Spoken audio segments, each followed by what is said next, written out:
Okay, you're all being recorded on candid camera. Okay. Aloha, y'all. Yeah, record me. I just moved here 2 years ago from Arkansas, and I ain't lost my southern accent yet. I want to welcome you to the first talk story night of the Story of Hawaii Museum. And they're going to do this every 2 weeks. The next one is on the 31st of July. Same time, same station, 4 to 6. Jeff Reese will be here, and he's going to talk about the Kaialui Railroad. So keep that, put that on your calendar. And that's on the 31st of July. And they're going to try to do this every 2 weeks, so keep your eyes open. My name's Bill McElrath, and Aaron and Bryant asked me to give a little talk on Johnston Atoll, where I worked for 3.5 years. A little bit about myself. I was an engineering designer for about 27 years, and I worked out on Johnston Atoll for 3.5 years. The first 6 months I was out there, I was with the facilities group, and it's like a city engineer's office.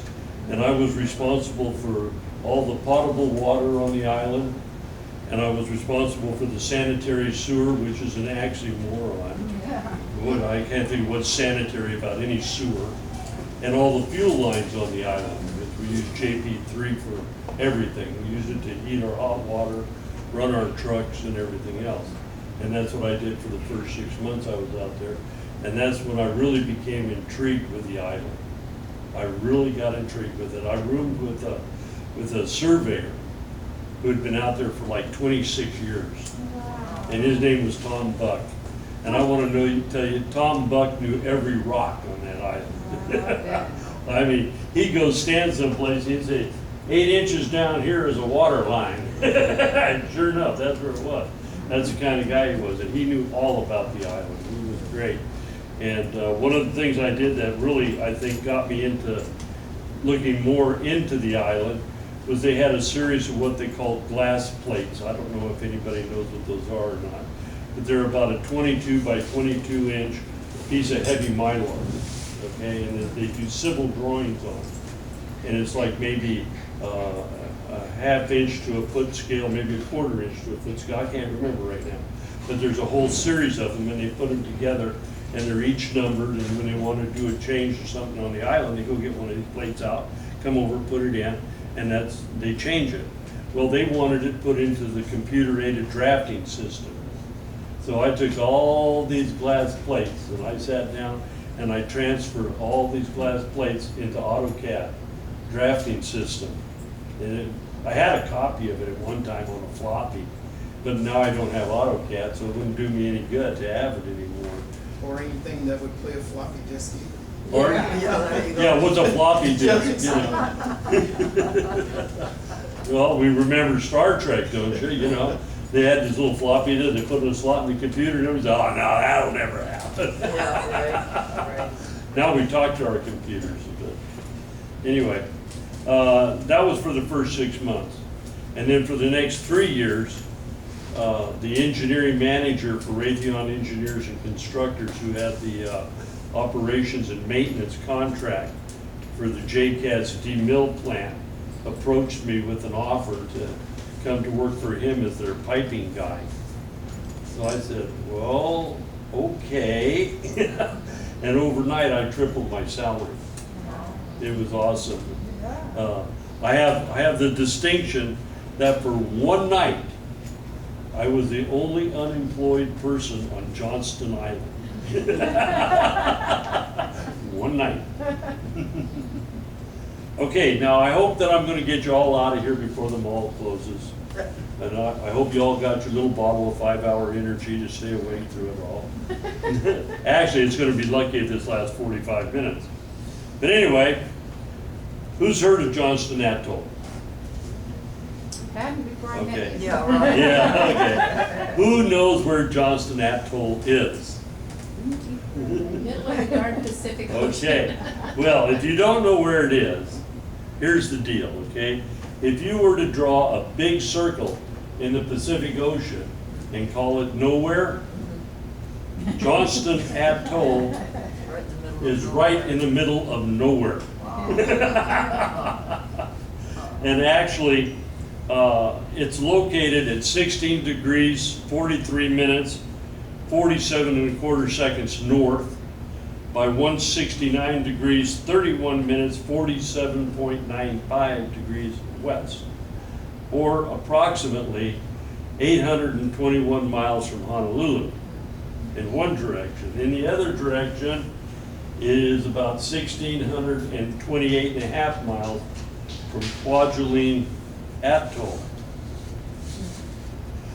It also just happens to be the only piece of dry land in over 2 million square miles of ocean, which makes it an ideal place for about 19 different species of waterfowl to call home, which there's about 150,000 of them out there.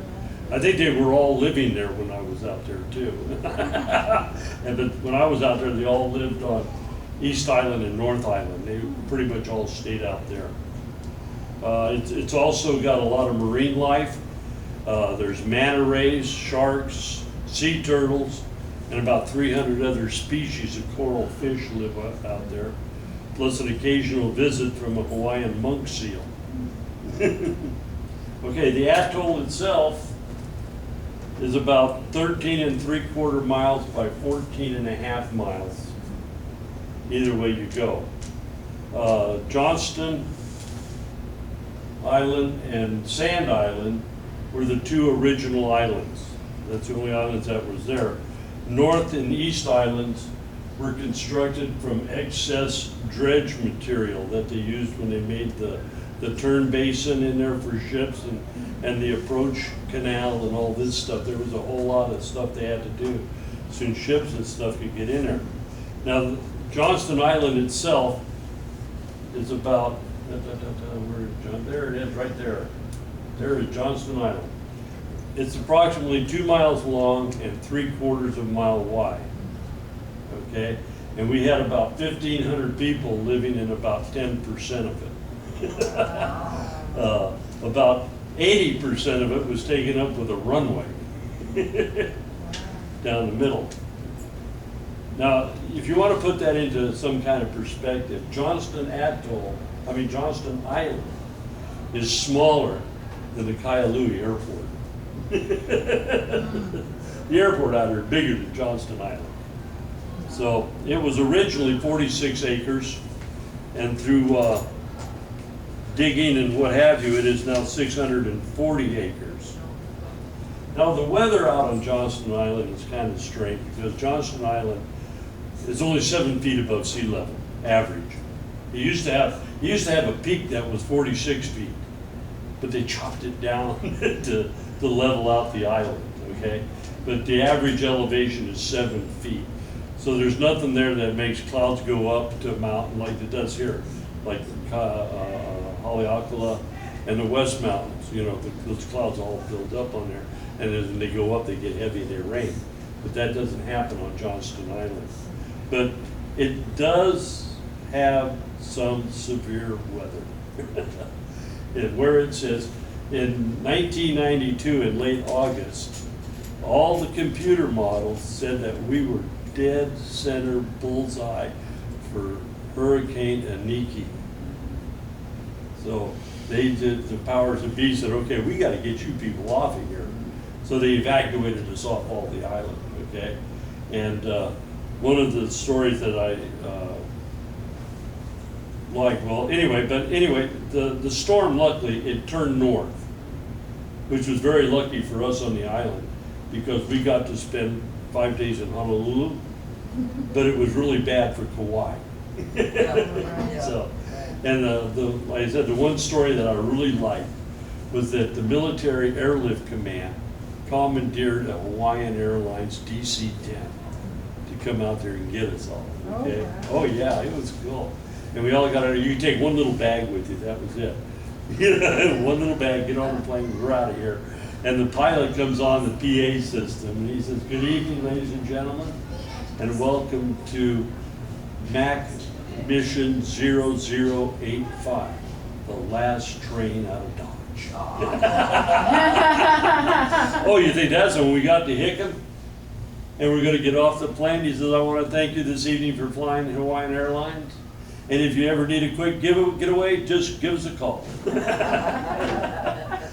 So that was that. And then in 94 in August, Hurricane John, which I don't think too many people know about Hurricane John. It's not too many people know because it stayed out in the middle of nowhere. And you know what's in the middle of nowhere. We weren't as lucky this time.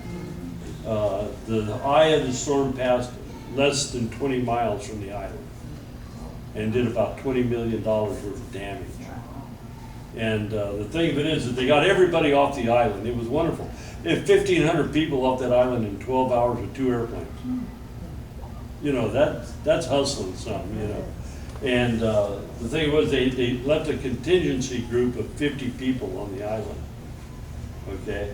And they had just enough fuel in the emergency generator to keep the runway lights on for about 45 minutes. So the Coast Guard came out from Barber Point with 2 C-130s, and one landed, and the other one orbited the island in case something happened to the first one. They'd have a backup to get these people off. And so they come down and they got these last 50 people off. And of course, our big joke out there at that time was, will the last person to leave JI turn off the lights? Turn off the lights. One of the things that happened in Hurricane John, we had a little island club called Uncle Joe's. This was not a sanctioned club by the Rec Services Department. It was just we just had it. They couldn't sell anything, but you could put money in a can and drink all you wanted to. People would bring fish catches and everything else. But the Hurricane John took the roof off. So when he came back, he said, Yahoo, we finally got a topless bar in Johnston. Now, the one thing that Johnston Atoll does have, every day, these ocean squalls come across it. Every day.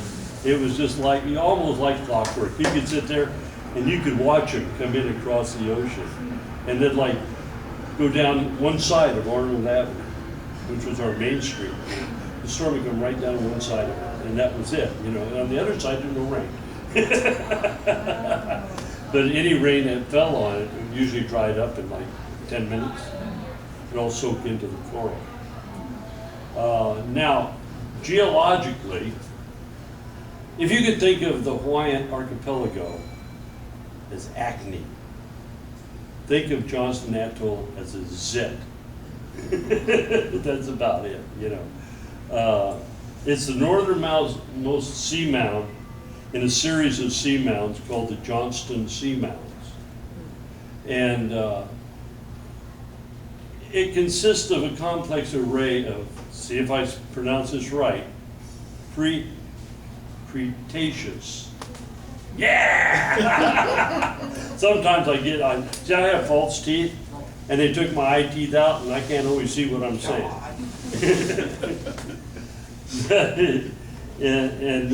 These seamounds are about 86 to 96 million years old. Oh yeah, they've been out there a long time.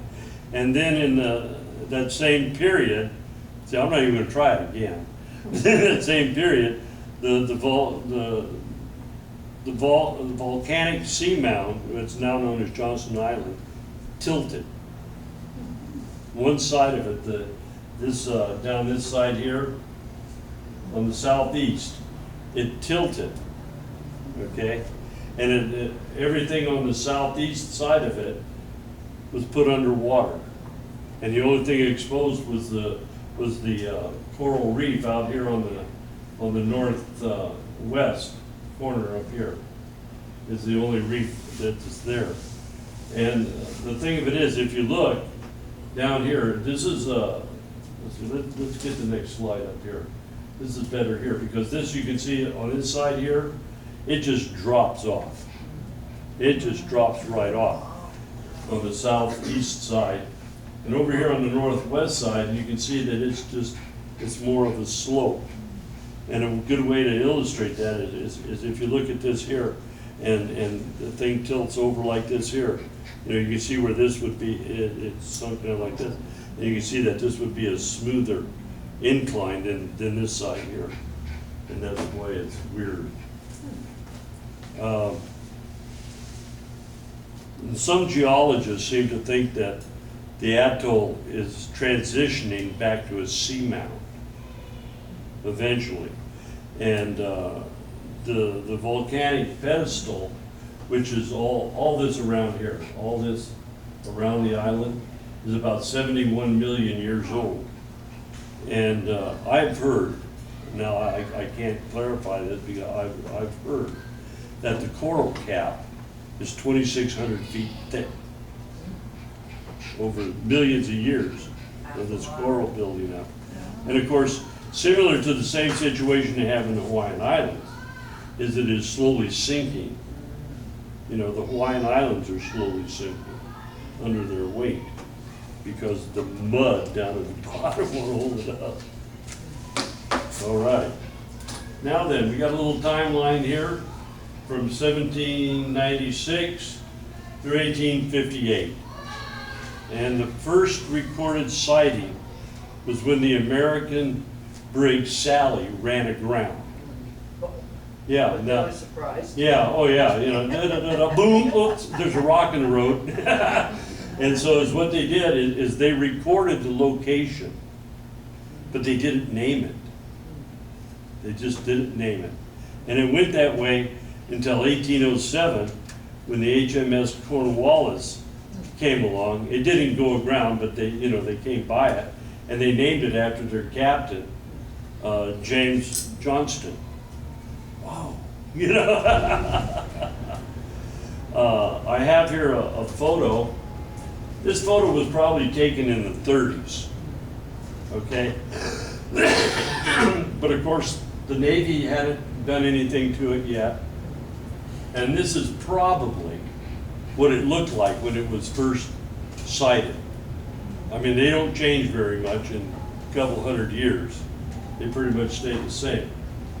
But that's about, and then in 1858, both the Kingdom of Hawaii and the United States both claimed it. The United States said they had a right to it because of the Guano Act. Well, it's the government getting into shit again. And, but I don't know whether they ever had any big battles over it or anything, but they both claimed it. They didn't do too much with it. Sporadic mining of guano off of it, that and Sand Island both. They got guano off of it a little bit to take over to help Spreckles grow his sugar cane, I guess. What right did the Hawaiians think that they had? Pardon? What right did Hawaii think that it had, or the nation of Hawaii thought that it had over? The Kingdom of Hawaii, Yeah. sir. Because it was out in the middle of the ocean, I guess. Well, what makes us think we had a right to it? Manifest destiny. Either way, it's just a piece of Guano. rock out there. Yeah, it's just a big hunk of guano out in the middle of the ocean. I really want to get into that. But then in 1909, the island was leased to a private citizen by the territory of Hawaii for 25 years. And I couldn't find anything where this guy actually did anything with it. I do know, and I have a picture somewhere in my collection of pictures of a shack that was built on it. The little shack. He lived on it? Question. Was there a recorded source of fresh water on the island that discovered? There is, on the surface, there's no fresh water. There is an aquifer under the surface. Yeah, okay. But like it's nobody's ever gone after it. Nobody's ever tried to do it. When I was out there, we reverse osmosis seawater to make our water. But that's what's there, Anyway, moving right along. In 1923, they mapped it for the first time. In 26, designated as a bird refuge. And then Roosevelt gave it to the Navy, shelled by the Japanese, and then placed under Air Force command. This is the first hand-drawn map of Johnston Island that was done around 1923, when the USS Whippoorwill and the USS Tanager visited the island for scientific purposes. And then, of course, in 1926, it was designated as a federal bird refuge, so the birds could live in peace. Like anybody, I don't think it was bothering them before that, you know. But and then in 1934, Roosevelt placed it under administration of the Navy, and the Navy took it over. But its status as a refuge under the Department of Interior remained, and actually it still does to this day. Okay, now during World War II, it was a submarine and seaplane refueling base. And the USS Indianapolis, I'm sure everybody knows about the USS Indianapolis. Everybody know about the Indianapolis?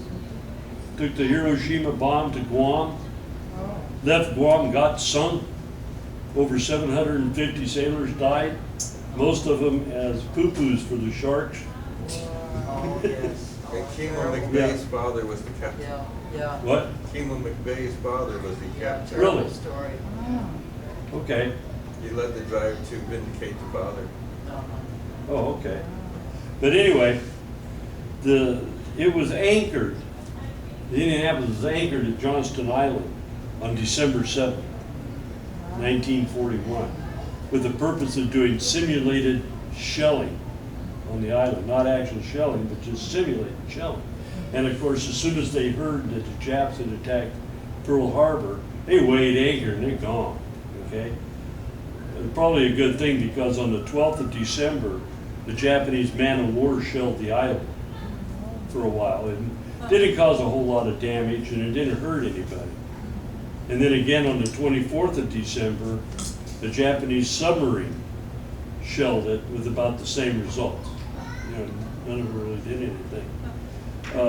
During the war, the Navy built a 1,000-foot coral runway down the south side of the island to refuel aircraft going downrange, going towards Kwajalein.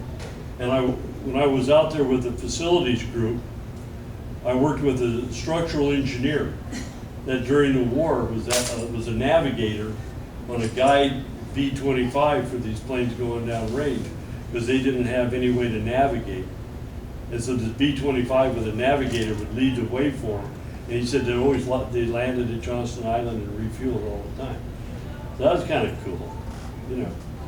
And then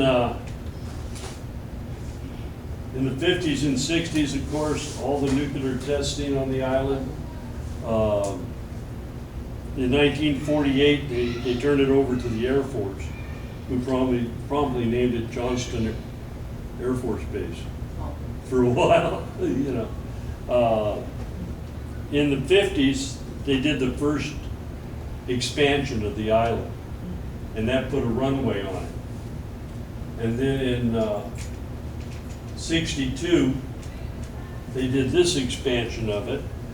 And when they did this one here, this added the Titan missile launching complex for the high altitude nuclear testing out there.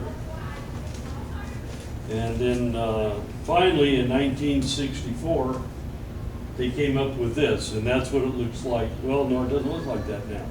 But that was the final shape of it, okay? Now, this next slide, this is what it went through, okay? This brown area is the original island. And then the yellow is what they did in 1958 to expand it. And then this little green area here is the 1962 expansion that added the Titan missile launching site. And then, of course, in 1964, they finished it all off with this whole thing. And that was the final size of it. This is JCATS. This is the Johnston Atoll Chemical Arms Demilitarization Systems Plant. And this came about because in the 80s, there was a treaty signed between the United States and Russia to destroy all chemical weapons by 2010. Now, I guess there's some countries that didn't take part in this because apparently they still had some around. But they built JCADs, and it was a prototype plant because Johnston Atoll had 6% of all the chemical agent weapons in the United States arsenal, 6% of it. And they built this plant, and they got all the bugs out. I mean, we were constantly refining it, tweaking it, doing all kinds of stuff. And now there's about, I believe there's 8 of them on the mainland. Armistead, Alabama, is that right? Pine Bluff, Arkansas, Umatilla, Washington, Tooele, Utah, I think, what the heck is that? The nuclear facility in Tennessee. Oak Ridge. Oak Ridge, Tennessee, I believe, has one. And I think there's a few more around that I, right off the bat, don't know the names of. But they're all working great. And the whole time that JCADS was in operation, not once did they have a leak of agent. Not once. You know, and everybody sits there and they scream about, well, what about this stuff coming out of the stack? It's water vapor. That's all it is. It's water vapor. It's nothing else.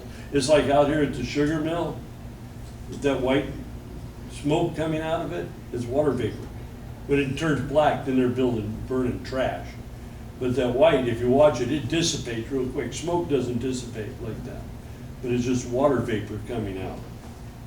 And they destroyed all the chemical agent by 2001. And there's kind of a few funny things, okay? When I got out there, okay? You get out there, if you're a newbie, which we call the new people, okay? If you're a newbie, okay? And you're coming out there with Raytheon Services Nevada, which is the facility people, okay? You go to Hickam Air Force Base and they put you on a C-141. Now, I know you've been on a C-141. They're wonderful. You get to sit backwards so if they crash, you can watch all the freight come at you. Oh my God. And there's one little window in the door, you know, and everybody can't crowd around it to see. But these planes would land, and I've seen people get off of that C-141 and turn right around and get right back on. I am not staying here. You know. There was one story of a kid that went out there to work in the dining hall for Raytheon Services Nevada, okay? And he got out there, and when they fitted him for his gas mask, he went ballistic. He went ballistic. He went to his room and wouldn't come out of his room. And somebody said he was in his room clutching his gas mask. And he was on the next plane out. That was it. As a matter of fact, I think they sent him out on the Sunday Air Micronesia plane. You know, they didn't even wait for Thursday. And that's one thing, they didn't force anybody. You know, if you were tired of the island, you want to leave, fine, get on the damn plane and go. You're out of here. We'll pay your way home. But then, they even had a stockpile of Agent Orange on the island. And they burned it too. They incinerated it too.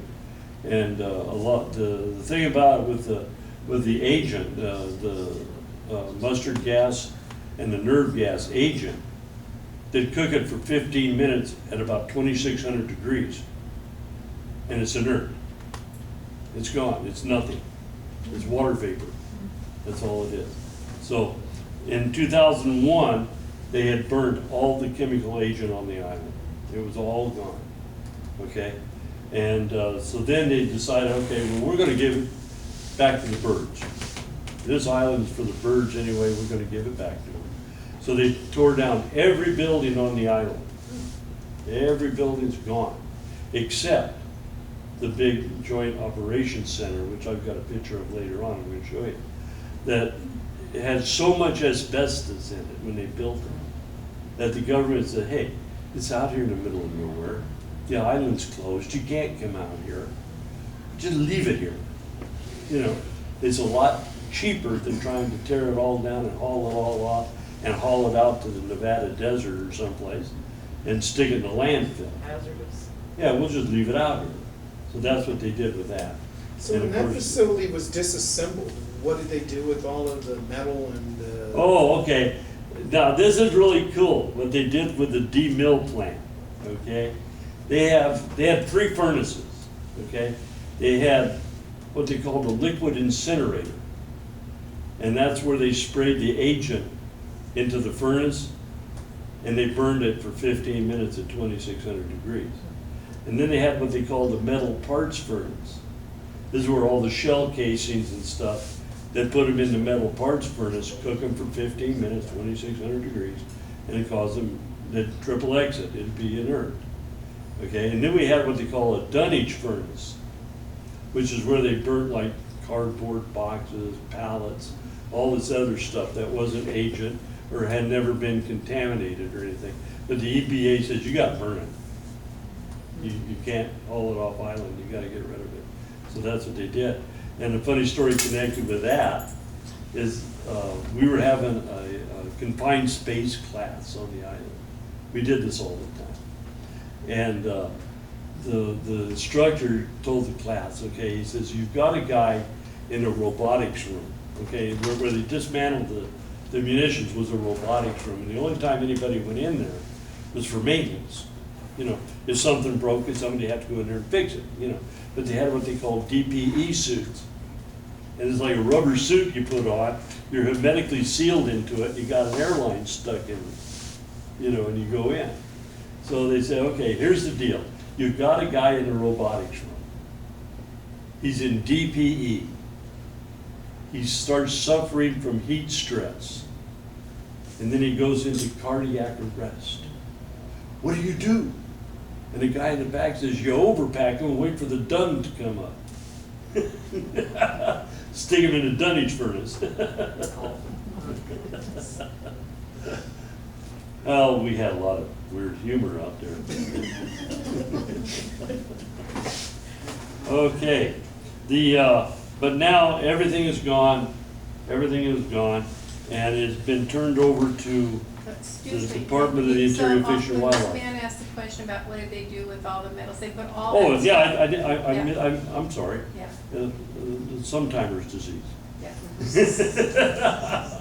Is what they did is as they took the plant apart, all the metal parts for the plant, okay, they stuck it in a metal parts furnace. They just burned As it up. as they tore the plant down, all the metal crap went through the metal parts furnace until all that was left was the metal parts furnace, and they boxed it up and hauled it off to the mainland. It's, you know, I wish I would have been there for it, but I left in '94, and this was in 2001, 2002, 2003. And I wish I would have been there for that. I think that would have been awesome to see him dismantle that plant and watch it self-consume itself. So you did eventually have ships that were just taking whatever the rest of the. Well, is discarded what they materials- did, actually, the metal really didn't come back to the United States. The metal went to Japan, and they recycled it. All the shell casings, all the beams, everything. All the metal on the island, all got sold to Japan as scrap metal, and they recycled every bit of it. So that's what happened to that. Now comes the fun stuff, okay? Now comes the fun stuff. Conspiracies. Boy, do they have some conspiracies about Johnston Island. It's another remote site. You all know about Area 51. Remote site. Okay, now this first one is mysterious discs in the lagoon. Now there's a guy online claiming that these are extraterrestrial spacecraft. He'd swear on a stack of Bibles that these are extraterrestrial spaceships. Another guy's, no. They moored ships to them. Right? No, the fact is, they're camera mounts. Sandia Labs built them to take movies of the Triton missile launches because the engineer that was the project manager on building these things I worked with at Tonopah Test Range in Nevada. And that's what they are. They had cameras on them. And that's all those were. The next one, the next little conspiracy is close encounters. Oh yeah, we got the aliens, right? They moved them from 51 down to Johnston. No, but this claim is really great. This claim is that after the island was abandoned, extraterrestrial beings landed on Johnston Island and met with U.S. government agents. Oh, come on, you know, there's nothing there. I can't see any extraterrestrial wanting to land there. And there sure as hell ain't no U.S. government agent gonna go out there. There are no damn bars. You know, why would you want to go out there? Nothing to do. Even the golf course was torn up. So that was that, you know. So, and then the next one is spy planes. Oh yes, we love spy planes. And this one here is supposed to be the Aurora spy plane. This was supposed to be the replacement for the SR-71 Blackbird. And it was supposed to use a Pacific atoll as a staging point. See? And the whole thing was, and this is, and I'm going to quote from this guy's post, okay? I'm going to quote from his post. He said, Aurora was being flown from a base in the Nevada desert. Oh! 51? Yeah, right. To an atoll in the Pacific. Ah. Then on to Scotland to refuel, and then back to the United States. And then it continues. Could the atoll referenced above possibly be Johnston Atoll? It's remote. It's got a long runway. Oh, wait a minute. The runway on Johnston Island is 7,000 feet. The main runway at Honolulu is 12,000 feet. I don't think the runway on Johnston qualifies as a long runway. And just to show you how frightening it was, I got a picture I'll show you later to explain this, but we had a shorty 747 cargo plane come out with fire brick for the metal parts furnace. And this guy circled the island 3 times, working up enough nerve to land. He came in on the west end of the island. And do you know what hitting the numbers means on a runway? Get close to the Okay, end. at the end of the runway, they have numbers, okay? That's what it is, that's a compass heading, okay? But this guy come in and he set that 747 down at the west end on the numbers. Wow. Went all the way to the other end of the damned island. The very last place you could possibly turn off before you went into the lagoon. And he still had his reverse thrusters on. Now they're gonna put a hypersonic jet on this island. And it says also it would surely make an ideal Pacific hiding place for a top secret hypersonic aircraft. And anyway, he said this happened in the early 90s. Okay, in the early 90s I was out there. And I'll tell you what, I never saw any super secret airplane. If there'd been a super secret airplane on Johnston Atoll, everybody in the island would have known it. You can't hide anything on Johnston Island.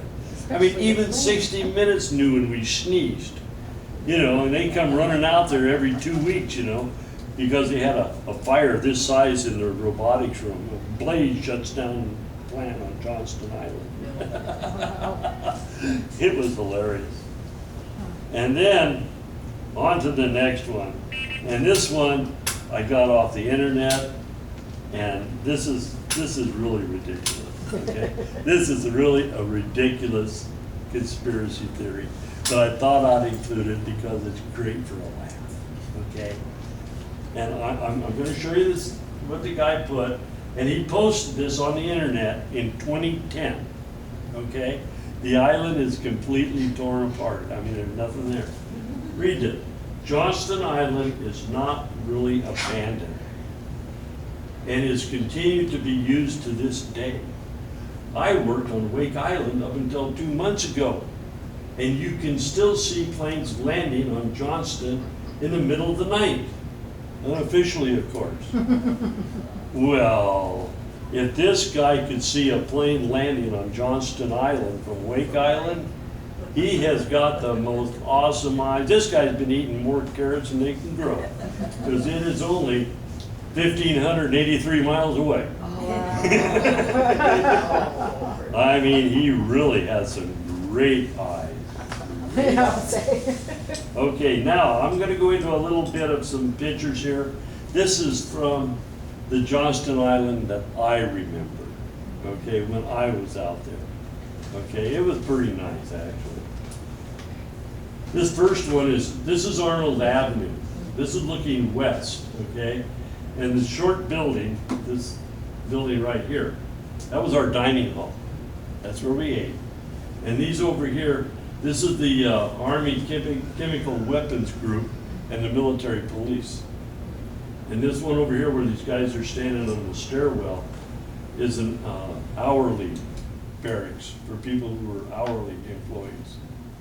And then this building over here housed our chapel and our BX, which was a store. You think you gotta wait for a barge here to go to Walmart? Hey, every 4 weeks the barge showed up. Yeah, you better be at the BX on Wednesday, because on Thursday it was gone. I kid you not. Okay, that is the dining hall. And it was pretty nice, actually. And inside it was like a cafe. You know, it was like a all-you-can-eat buffet restaurant. Nice. You know, and except the only thing is, it had a revolving menu. In other words, you have this Monday, you're gonna have next Monday, and the Monday after, the Monday after, the Monday after. And the one thing I remember that sticks in my mind, and I have no idea why, was Thursdays. I'll never forget Thursdays. It was Mexican Fiesta night. Not Taco Tuesdays? And why it stuck in my head, I don't know. You know, Fridays, if you wanted, you could have pancakes on Friday night. Oh. You know, breakfast through the week, it was cool, you know. If you wanted eggs, you could have eggs with sausage or bacon or ham or whatever. You could have them scrambled, you could have an omelet, you could have anything you want. You could have hot cereal, cold cereal. So breakfasts were pretty easy, you know. But I want to tell you, we got off every 8 weeks for rotation. We got 2 weeks off the island every 8 weeks. And by the 7th week, for supper, we were eating a lot of ham and cheese sandwiches. Because this is nothing look good anymore. I am so sick, I can't look at another taco. And then on Thursdays, of course, also Thursday was a big day, because the Air Force would fly in a C-141 with fresh fruit and produce, or fresh milk, eggs, things like that, every Thursday. If that plane didn't show up, oh my God. People go in a dining hall Thursday evening, no bananas. Then we called it the banana plane, you know. And they bring in bananas, pineapples, all kinds of stuff. And there's people going, oh my God, we don't have any bananas. And they'd freak out. I couldn't believe it. They freaked out because they didn't have any bananas. This is called the Point House. This is where our Lord and Master, the base commander, lived. The Air Force Colonel was the base commander. And he'd throw parties every now and then, and you could go down there, because you couldn't have a closed party on the island. Every party had to be open to everybody. You couldn't say, no, you're not invited to my party. No, everybody could go to everybody's party. Okay?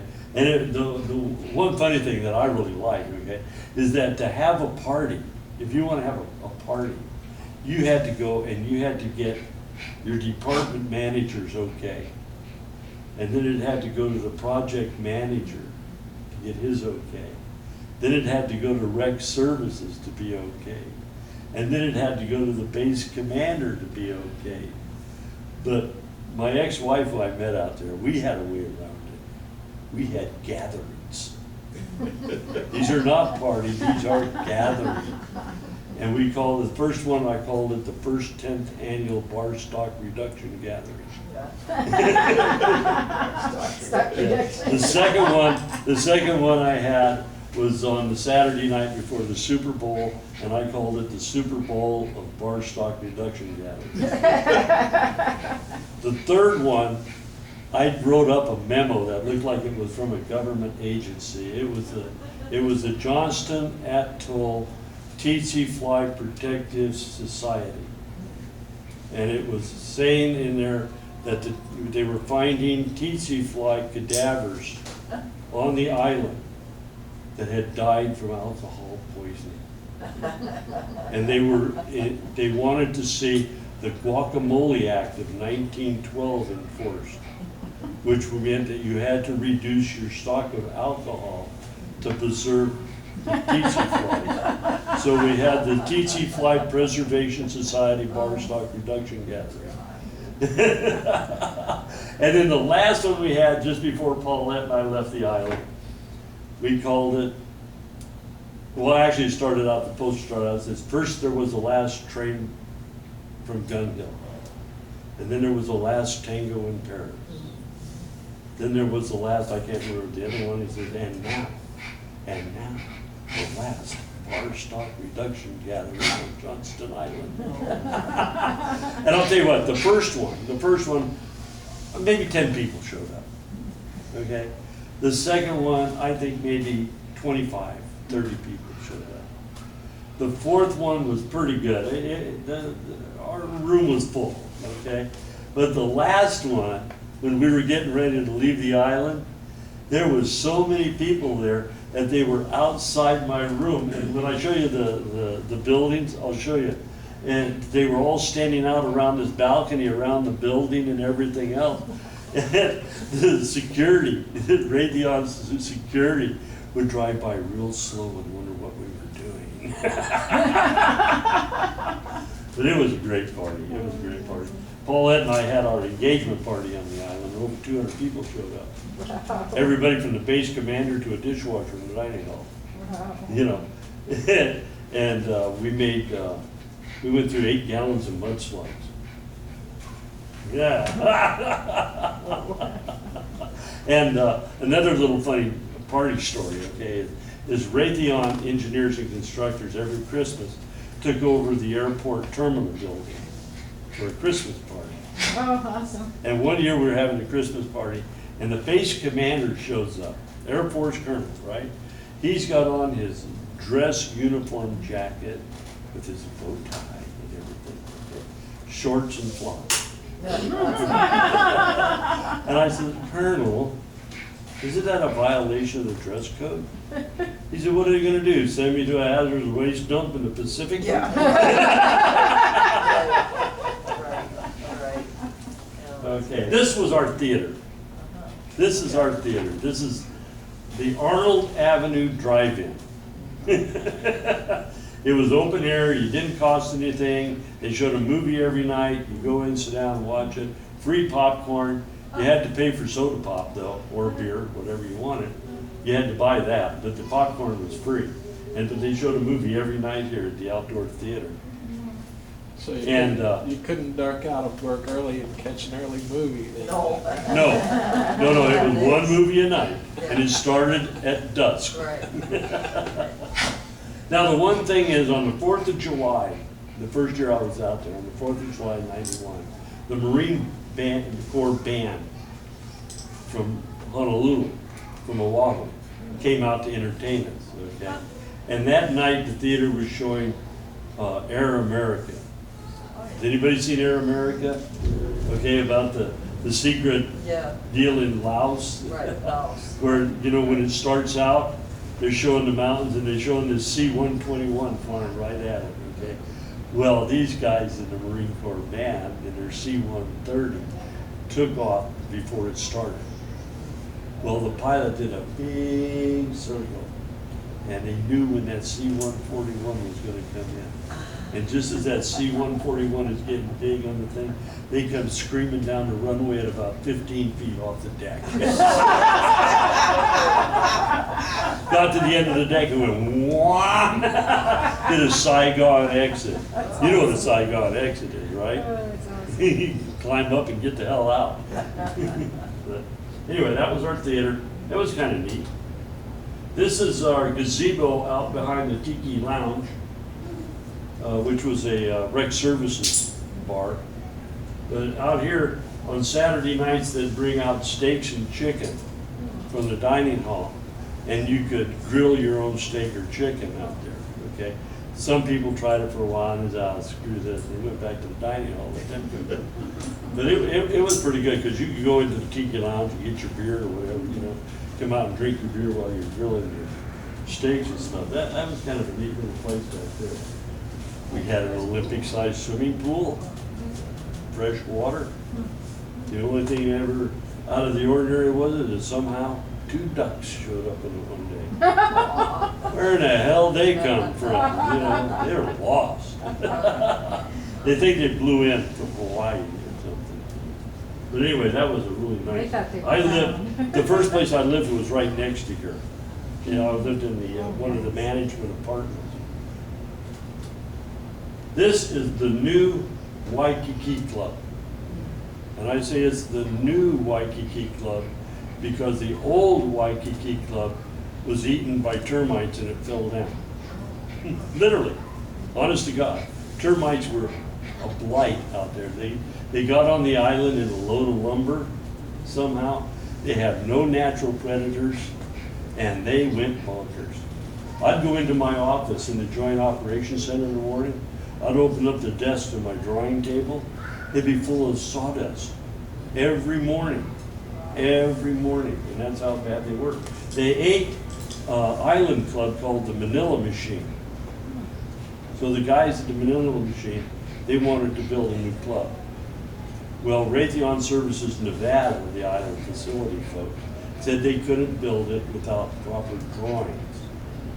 So they asked if the engineering department with Raytheon Services Nevada could do it. And said, oh, no, we can't do that. This is a government facility and it's a non-government entity. We can't do private stuff on a government installation. So I was over it on the OMC side, okay, on the plant side back then. And my engineering manager and our project manager came into my cubicle, okay, said, we need to talk. I said, what? That they need a new Manila machine. But Raytheon Services won't let them build it without drawings, and they won't draw them. We want you to draw them. And I said, what do I charge it to? I don't give a shit. Just make it happen.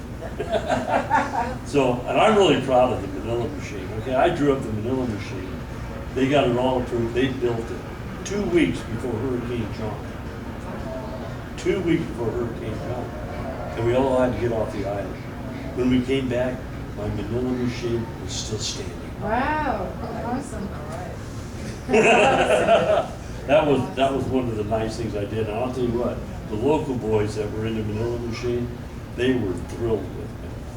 I mean, they made me a wall clock with a picture of the island on it. And we've got it in our kitchen, as a matter of fact. And when we had our engagement, Paulette and I had our engagement party, a guy named Ray that worked for the phone company out there came and got me. We drove to every ice machine on the island. Every ice machine, and got ice from every one of them to drink, to have ice for that party. And that's just the way they were. I mean, they were wonderful. They loved me to death for the Manila machine. But this was taken on bingo night. Every Saturday night we had bingo, and it was $5 a game. No, we had a football Super Bowl board, you know, with all the squares. You buy a square and stuff, $100 a square. Oh. Winner take all. That's $10,000, man. You know, and the guys were having poker games, and they'd have $5,000, $6,000 in the pot in the middle of the damn table. This is looking east on Arnold Avenue. And this over here, these right here, that's the management apartments. These are 3-bedroom apartments.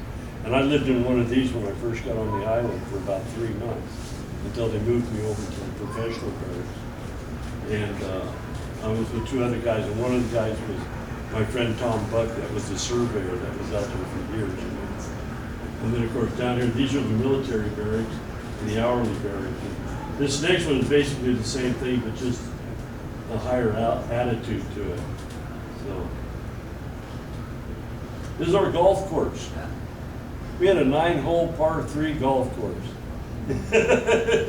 And I want to tell you, these guys were serious. These serious golfers out there. We had one Hawaiian guy that drove the bus, okay? He did a drive and went into the lagoon.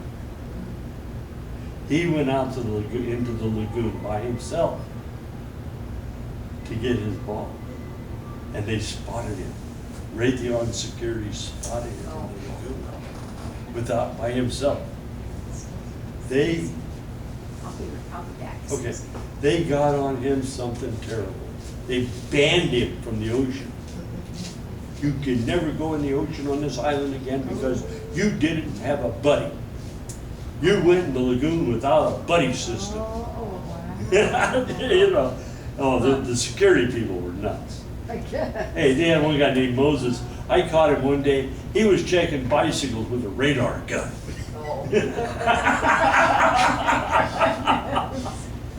And he'd write tickets.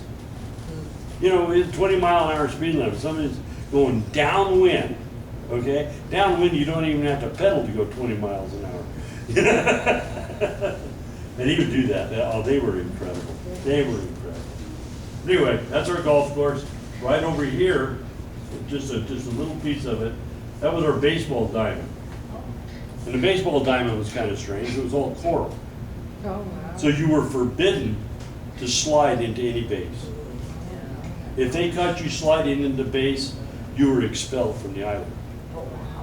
Oh yeah. Home plate, there was 2 home plates. Okay? The catcher would stand, if you were headed for home, the catcher would stand on one. Okay? And if he got the ball on that base before you got to the other base, you were out. Oh, wow. He didn't have to tag you or nothing. He just had to be on the base and catch the ball. You were out. Wow. You had to beat him.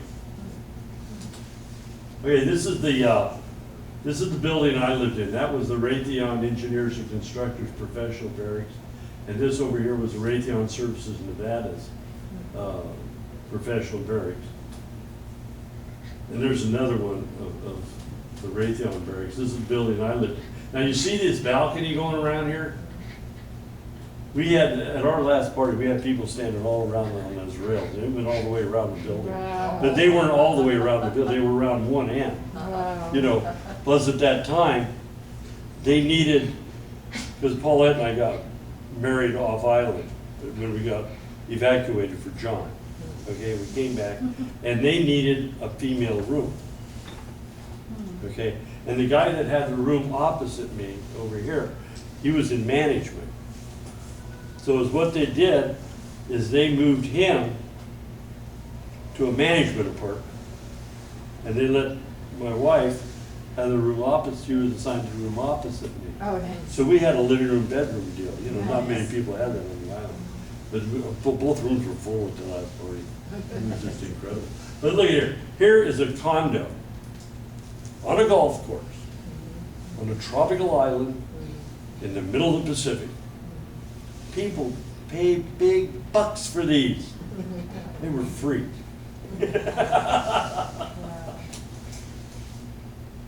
Now this is the Joint Operations Center. This is the building I'll tell you about that they didn't tear down. And this, see this shadow right here? That's coming from this up here, and that was called the Admiral's Deck. And that was on the 4th floor. And it's what we do every morning at 7:30. There's a whole bunch of people would meet out there to have a cigarette, and we'd watch the sun come up every morning. It was like a religious ritual. So it was pretty neat. And there it is today. Everything is gone.